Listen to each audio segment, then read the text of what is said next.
өөрийнхөө амьд эрүүл мэндийн эсрэг хийж байгаа тодорхой хэмжээний гэмт хэрэг гэж үзэхээр байгаа л да. Эрэгтэйчүүд хувьд бол амиа орлого үйлдэл гэж явдаг юм билээ. Үндсэндээ өтөж байгаа юм шүү дээ. Яг энэ асуудлаар хандж байгаа бол 100 гаруй хүн жил татдаг. Нас марах эрсдэл нь айгүй өндөр гэсэн үг байхгүй юу? Эрүүл мэндийн боловсрол маш нэмэгдэл холбоотой асуудал.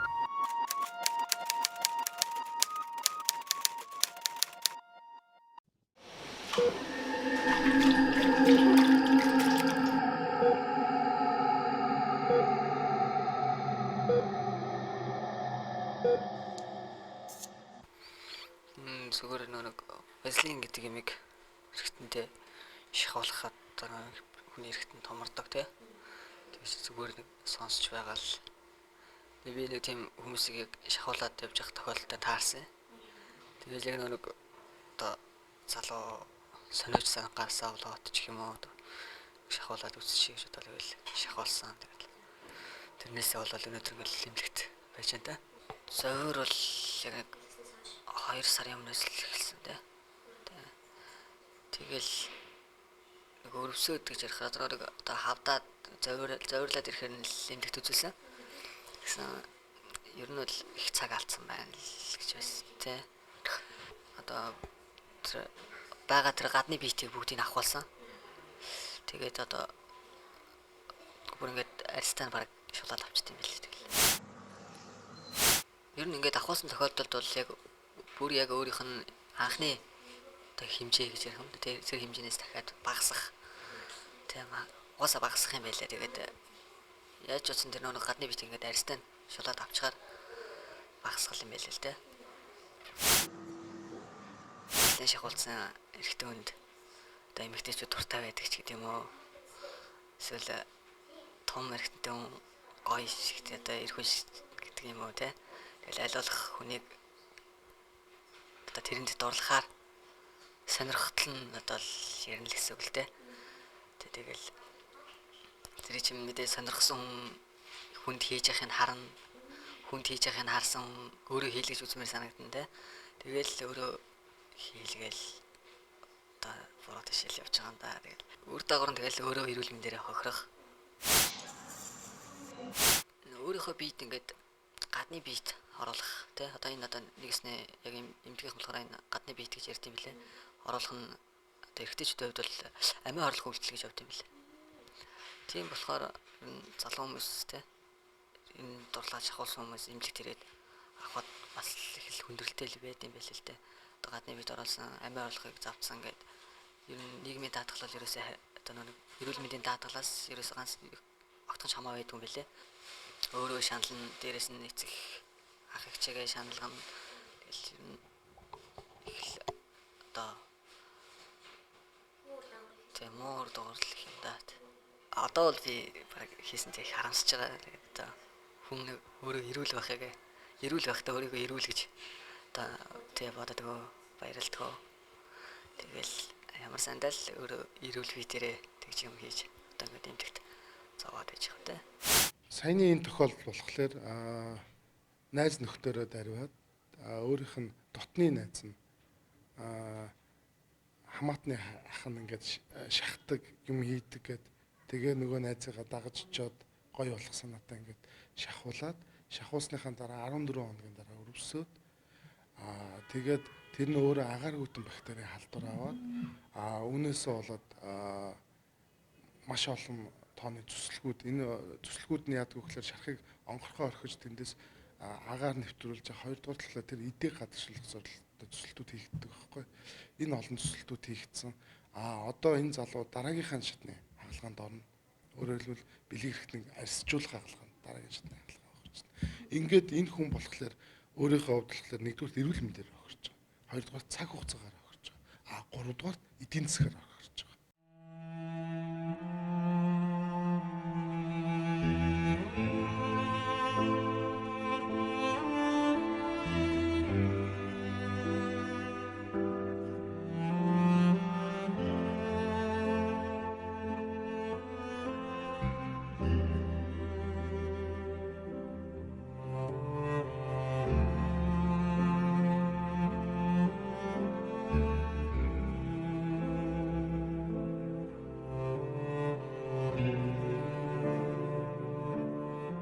Важлын шахна гэдэг маань юу гэхээр ерөнхийдөө бэлэг хэрэгтний арьсан доор зүгээр арьсны гадуур хэрэгэлдэг важлыныг болохоор хайлуулаад шахдаг тийм үзэгдэл.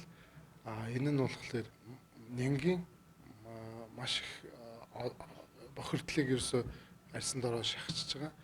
За энээс болоод хүндрээд ялангуяа агааргүйтэн бактерийн халдварлагдаад бэлэг хэрэгтний арьс болон хальсаад агаад дээшгээ хэвлийн өмнөд хаана хоёр талын гуй хуухнаг руу дамжсан юм фурнегийн гангрен гэдэг юм гангрен буюу үхчил төрөсөл үүсгэж ирдэг. Тэгээд тухайн важлиныг бид нар болохоор эмслийн аргаар важлиныг аавн үхцэн хэдүүдийг аавн цаашгаа зүсэлтийгээд энэ давшингуй явцтай байгаа энэ үргэлжлэл процессыг зогсоох үйл ажиллагаа явуулдаг. Бэлэг хэрэгтэндээ энэ өөрөө важлын шахна гэдэг нь өөрийнхөө амьд эрүүл мэндийн эсрэг хийж байгаа тодорхой хэмжээний гэмт хэрэг гэж үзэхээр байгаа л да. Ерөнхийдөө бол энэ шодооны энэ арьсан доогуур важлиныг ерөнхийдөө бол тэгээд шингэн болгож хийчих байгаа тийм ээ. Тэгээд тэрэн дотор бол хурцмал орсон нөгөө тос маань явандаа зарцаад хатуу болоод ерөнхийдөө бол харахад бол их том хэмжээтэй харагдчихдаг. Гэтэл ямар асуудал үүсдэг вэ? Нэгдүгürt тухайн тэр хийсэн нөгөө аргачлал маань ариун цэврийн шаардлага хангасан уу? За ариун цэврийн шаардлага хангаад ямар нэгэн үргэлжлэл үүсгүйгээр хийцэн байж болно. Тэгэх юм бол нөгөө баяслын маань явандаа одоо энд нэг баяслын ингэж хийцэн байлаа. Тэгэх юм бол энэ маань доош урсах хэвээр. Яваал энэ байрандаа байхгүй шүү дээ тийм ээ. Яг л нөгөө шодоо маань доош харцсан байгаа юм чинь тэрний дагуу ингэж урсаа явчихдаг. Тэгэхээр яг үгээр нөгөө бэлэг эртний арьс маань ингээд бэлэг харьцанд орохоор шамарж явах хэрэгтэй шүү дээ. Гэтэл тэр шамардаг арьсан доор нь тэр важлын ордор шамрах чадваргүй болчихдог. За дээрэс нь бэлэг эртний толгой маань өөрөө тодорхой хэмжээний смегма гэдэг юм тослог бодис ялгаруулждаг. Нөгөө шамраг арьсыг наалдуулахгүйгээр чөлөөтэй шамруулах зорилготой. Гэтэл тэр арьсыг чинь нөгөө хойш нь шамлж угааж чадахгүй болоод ирэхээр тэр тосн дээр маань элдэн янзын нян гэсэн шидийн вирусууд үржигт таатай орчин бүрдээд эхэлдэг. За тэрнээс болоод тэнд янз бүрийн янгуу бэлгэнцэн хүчнэ. Мэдээж тэр маань бол үргэлжлэнэ. За тэгэх юм бол нөгөө шахсан одоо важлины хэсгэрээ арьс нэмгрээд үргэсээд эдээ болоо гараад ирчдэг. Хамгийн түүхтэй асуудал нь бол юу вэ гэхээр энэ шодоо маань олон үеигтэй юм давхархтай байж байдаг. Одоо тэр дээр арьсныхан доорх шахна гэдэг шүү дээ. Арьсны чинь доор басны тусгай юм бүрхүүлж байдаг. Гэлтэн хайс маяг зүйлж байдаг. Хэрвээ тэрнээс дотогш нэвтрүүл одоо бэлэг эрхт маань одоо энэ хоёр хос химхи бий гэсэн байна шүү дээ. Энэ хоёр маань цусаар дүүржиж шодоо маань босдог. Энэ нэг юм аяа тав угаадаг нэг тийм хөвсгөр зүйл байдаг шүү дээ. Спонж гэдэг.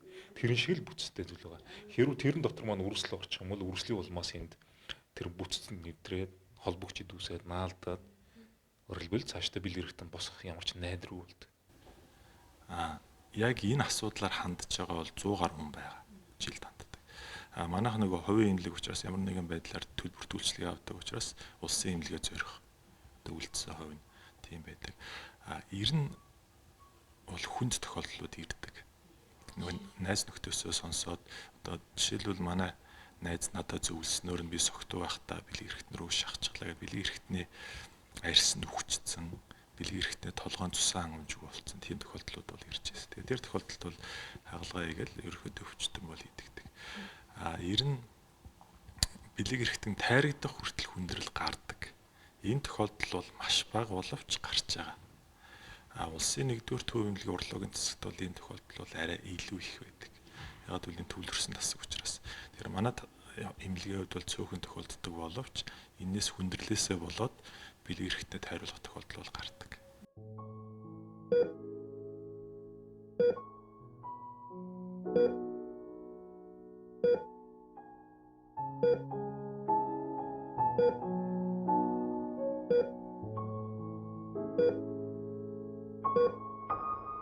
Зарим тохиолдолд энэ фурнегийн гангрен гэдэг энэ үхчил төрөсөл маань болохоор ер нь эдгэрэлтийн их багтаа нас марах эрсдэл нь аяга өндөр гэсэн үг байхгүй юу? Өөрөөр хэлбэл энэ үжил гэдэг юм аа хүн дээр нас барах эрсдэл өндөр.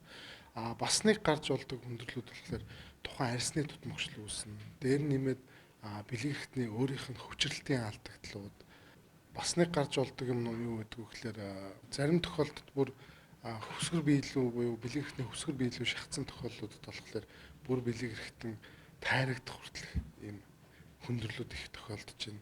Найз нөхдүүд ариваад хэдүүлээ нийлээ явж яхад л ингээ вазлин шахахлаар ийм сайхан байдгээ бусдаа буруу үлгэр дурайл үзүүлээ. Тэгээд сэтгэлийн хөрлөөр бүгдээрээ шахаа. Тэрнээсээ болоод нөгөөх нь өрөвсөд хүндрээд агааргүйтэн бактерийн халдвар аваад эннээсээ болоод бүр бэлэг эрхтнээсээ салах хүртэл хүндрэлээр хүндэрж байгаа тохиолдол байна л да. Эрэгтэйчүүдийн дунд нэлээд түгээмэл байдаг зүйл. Энэ бол яагаад тэгэхээр эрэгтэйчүүд өөрсдийнхөө бэлэг эрхтний хэмжээнд ихэнх нь одоо сэтгэл хангалуун биш байдаг. Тэгээд найзаасаа сонсоод одоо энэ бэлэг эрхтэндээ ингээд тариа хийчих юм бол эсвэл гээл вазлин шахчих юм бол хүүхдийн ойл одоо нөгөө беби ойл гэж ярьдаг тийм ээ, шингэн тос хийчих юм бол том болчдгоо гэдэг ийм одоо ор үндэсгүй одоо худлаа мэдээлэлд итгээд тэгээд тэрийг хизээ яаж хатгах гэхээр ихэнхдээ одоо залуучууд нийлж арх уусан, согтуурсан одоо өөрийнхөө хяналтаа алдсан үедээ санамсаргүйгээр одоо нэг бие бинийгээ дагаж дарвсан байдлаар ихэнхдээ хийдэг. Энэ тохиолдолд нэлээд элбэг ирдэг. Том байснаас илүү одоо нэг илүү таашаал өгöd идэг юм байхгүй. Харин зүгээр бэлгийн амьдралын мэдлэгтэй одоо хэрхэн бэлгийн харьцаанд одоо зөв орох уу, яаж илүү таашаал өгөх үү гэдэг илүү тийм бэлгийн боловсралтай байх нь энээсээ илүү их чухлаа гэдгийг бол эрэгтэйчүүдэд сануулж хэлмээр байна. Хамгийн гол нь энэ дэлхийн мэдээлэл мэдлэг тухайн хүмүүст их хумс байдагтай холбоотой байх л үү гэж бодож байгаа юм л да. Яа тэгэхээр бол энэ ангаах хүний үүднээс бол энэ бол хоригт ер нь бол бэлэг эрхтний ямар ч томруулж байгаа юм биш шүү дээ. Зүгээр байгаа бэлэг эрхтний арьсан доогуур нь одоо Везлийн комитийн бодис шахаж байгаа. Тэгмээс бэлэг эрхтэн бол хэмжээгээр томроогүй.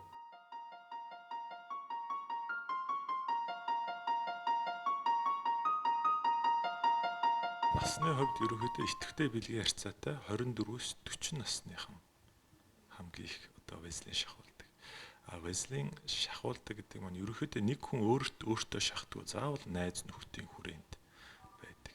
Одоо нэг тохиолдол гэхэд ажлынхаа хамт олноороо бүр 10 хэдэн хүн шахсан тохиолдол хүртэл байсан. Тэгэхээр энэ бол ерөнхийдөө насны хувьд бол яг идэвхтэй бэлгийн харьцааны амьдралтай тийм байгаа хүмүүс төр тохиолддог.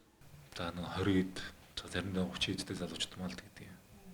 Мэдээж тэрнээс хойш болохоор ч мэдээж хамаагүй л ухамсар суудсан. За тиймэрхүү юм хийгээд ойлгохтой үр дүн асуудал үүсэхгүйг нь ойлгочдөг. Бас нэг нас яваад ухаан суугаад ирэхээр арай онд болчдөг. Арай нэг залуу байхаараа за тэгээд ер нь их л олон бүтггүй юм яддаг.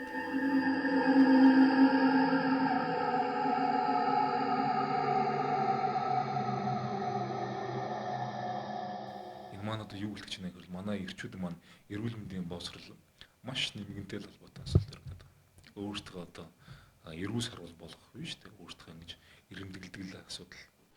Ерөнхийдөө бэлгийн боловсролыг одоо яг олгох систем маань энэ 2000 оноос хойш л одоо арай арга учраа олж байгаа ийм систем байгаа. Гэтэл энэ систем маань яг хуучныхаа үед бол нэлээд олон жил тасарсан систем. Хүүхд яг бэлгийн боловсролынх нь. Тэгэхээр энээс болоод хүүхдүүд бэлгийн боловсролын дутмаг мэдлэгтэй байгаагаас болоод энэ найз нөхдөөсөө сонссон юмыг эрсдэлтэй гэдгийг нь ойлголгүйгээр одоо нас бие дүрсээ дараа хийдэг ийм асуудал байдаг. Тэгэхээр энэ бол цэвэр бэлгийн боловсролтой холбоотой асуудал. Тэгэхээр бэлгийн боловсролыг ер нь бол нас наснд нь бүр цэцэрлэгийн наснаас нь эхэлж өгөх хэрэгтэй.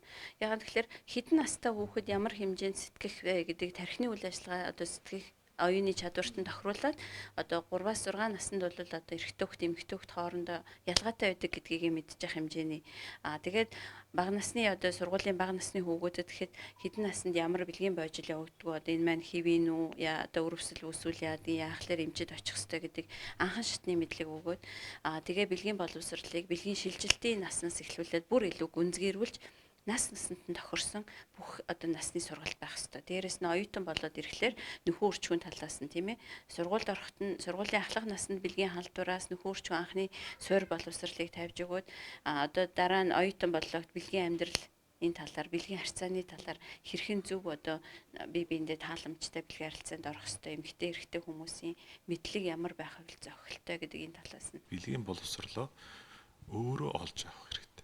Одоогоор бол боловсролын системд орж байгаа боловч бас энэ нөгөө бүрэн дүрэн байж чаддгүй. Тэгэхээр эр хүн өөрөө 18 нас хүрсэн дээ. Одоо паспорт авсаас нас биенд хүрснээ дараа бэлгийн боловсрал гэдэг юм өөрөө олж авах хэрэгтэй. Ерөнхийдөө бэлгийн боловсрал гэдэг юм дээр л анхаарах хэрэгтэй. Тэрнээс энэ ямар нэгэн цаанаас манай нийгмийг хамраад л цаанаас нь гараад байгаа хүчин зүйл ш. Зүгээр л хувь хүний өөрийнх нь боловсралтай холбоотой асуудал.